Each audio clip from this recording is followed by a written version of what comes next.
უყურებთ კურიერს 11-ზე მოკლე დღის თემები. პრეზიდენტმა მამუკა ხაზარაძე და ბადრი ჯაფარიძე შეიწყალა გავრცელებულ განცხადებაში მიხეილ ყაველაშვილი არსებულ გარემოებებზე საუბრობს და აცხადებს, რომ არჩევნები არ უნდა იქცეს ინდულგენციად არც ერთი პოლიტიკოსისთვის, რომელიც დანაშაულს ჩადის და ის კონკურენტულ გარემოში ლევოს ლიდერების პატიმრობის პირობებშიც ჩატარდება. თუმცა ამ გარემოებების მიუხედავად არავის უნდა დარჩეს იმის თქმის საბაბიც კი, რომ ადგილობრივი თვითმმართველობის არჩევნები შეზღუდული კონკურენტუნარიანობის პირობებში იმართება. პრეზიდენტი იხსენებს შეწყალების შესახებ მის შეთავაზებასაც, რომელსაც მისი თქმით შესაბამისმა პარტიებმა რამდენიმე კვირის წინ უარით უპასუხეს, რითიც პრეზიდენტის ინსტიტუტისთვის შეურაცხყოფის მიყენება სცადეს. ცვლად თემა კურიერში 12 საათზე.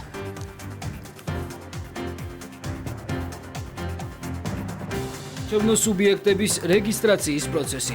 რეგისტრირებულ პოლიტიკურ გაერთიანებებს შორის არის ერთი პარტია, ძლიერი საქართველო ლელო, რომლის ლიდერები ამჟამად კონკრეტული დანაშაულისთვის პენიტენციურ დაწესებულებაში იხდიან სასჯელს.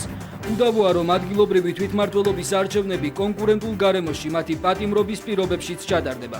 ამასთან ხაზგასასმელია ის გარემოებაც, რომ საზოგადოდ არჩევნები არ უნდა იქცეს ინდულგენციად არც ერთი პოლიტიკოსისთვის, რომელიც დანაშაულს ჩადის.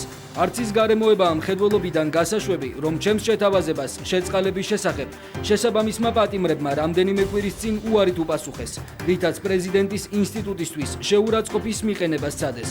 თუმცა ყველაზე მოაღნიშნული გარემოების მიუხედავად, რათა არავის დარჩეს, იმის თქმის საბაბიც კი, რომ ადგილობრივი თვითმმართველობის არჩევნები შეზღუდული კონკურენტუნარიანობის პირობებში ტარდება, მივიღე გადაწყვეტილება ორი მსჯავრდებულის, მამუკა ხაზარაძისა და ბადრი ჯაფარიძის შეწყალების თაობაზე. გამოვთქვა იმედს, რომ მომავალში ისინი კანონის პატივისცემით განაგრძობენ პოლიტიკურ საქმიანობას. მოვუწოდებ ყველა საარჩევნო სუბიექტს ხელი შეუწყოს ადგილობრივი თვითმმართველობის არჩევნების ჯანსაღ და მშვიდ გარემოში ჩატარებას. წარმატებებს ვუსურვებ ყველა საარჩევნო სუბიექტს, რომელიც ადგილობრივი თვითმმართველობის არჩევნებში მუნიციპალიტეტების განვითარებისა და მოსახლეობის ინტერესების რეალიზების გულწრფელი სულისკვეთებით მონაწილეობს.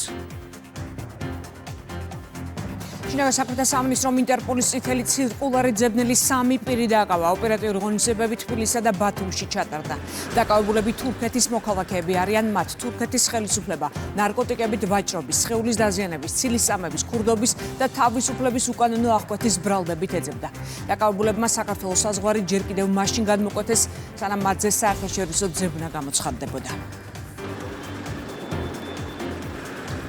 პროტესტერა პირობებით დასრულდება ომი უკრაინაში. ევროპულმა ლიდერებმა ამ საკითხზე პარიზში იმსჯელეს. პოლონეთის პრემიერ-მინისტრის განცხადებით, პუტინსა და ზელენსკის შეხვედრის შანსი უახლოეს მომავალში მცირეა. დონალდ ტუსკი ამბობს იმასაც, რომ პოლონეთი უკრაინაში ომის დასრულების შემთხვევაში ჯარებს არ გაგზავნის, თუმცა მზადაა ევროპასთან ერთად ლოჯისტიკაზე იმუშაოს.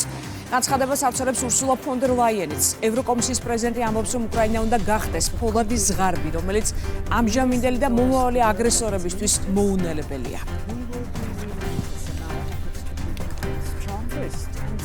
ახლო აღმოსავლეთში საომარი მოქმედებები გრძელდება. ცაჰალი უკვე აკონტროლებს ღაზის 40%-ს. როიტერი კიდევ 50 ადამიანის დაღუპვის შესახებ წერს. ისრაელი უახლოეს დღეებში სამხედრო ოპერაციის გაფართოებას აანონსებს, რასაც სხვადასხვა სახელმწიფოს მხრიდან შეფასებები უკვე მოყვა. ევროკომისიის ვიცე-პრეზიდენტი ამბობს, რომ ღაზაში ისრაელის ომი გენოციდია.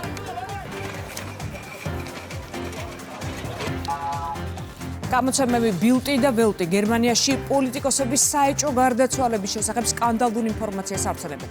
რაინ-ვესტფალიაში ადგილობრივი არჩევნების წინ, რომელიც 14 სექტემბერს გაიმართება, მოულოდნელად გარდაიცვალა სხვადასხვა პარტიის 16 კანდიდატი, მათ შორის 7 პირი პარტია ალტერნატივა გერმანიის საარჩევნო სიაში იყო.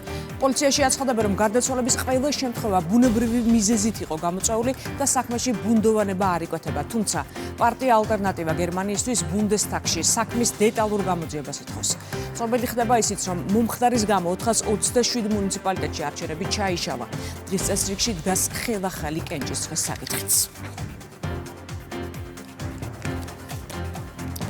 ეს იყო დღის თემების მხოლოდ ერთი ნაწილი. ვრცელი გამოშვებით დავბრუნდებით 12-ზე. დროებით.